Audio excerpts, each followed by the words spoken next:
How to return items on Amazon and get a refund. Hey everybody! If you'd also like to do so, in today's video, we'll be guiding you step by step. So, what you may do is sign in into your Amazon account. You can head over to Amazon shopping application or Amazon.com and log in. Once you are logged in, you can head over and go over to your order section. For that, from your home page, look out for the account tab, which is on the second option. Tap on it and this opens up. Now look out for the option called orders.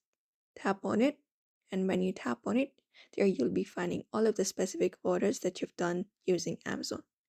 So now, if you'd like to get a refund or return the item, you can find the item that you want to return. Click on return or replace items, which should be available like this. So click on this option right here on your screen, and once you tap on it, you may just go ahead and locate up the product that you would like to return from the provided menu.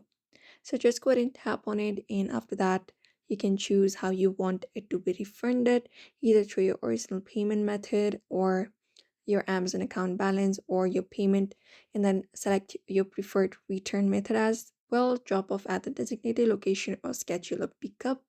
You can just go ahead and do so. You can even print all the necessary return labels and authorization, package the item securely, and follow the instructions provided for shipping and dropping off. And you may need to submit a return request and wait for the seller's approval. And you can track the status of your return and refund through your orders. And that is it. So if you'd like to return items on Amazon and get a refund, you can also follow up the process that I just told you. So therefore, I hope this video was helpful. Don't forget to give it a like and subscribe for more tips and tutorials, and we'll be seeing you in another video.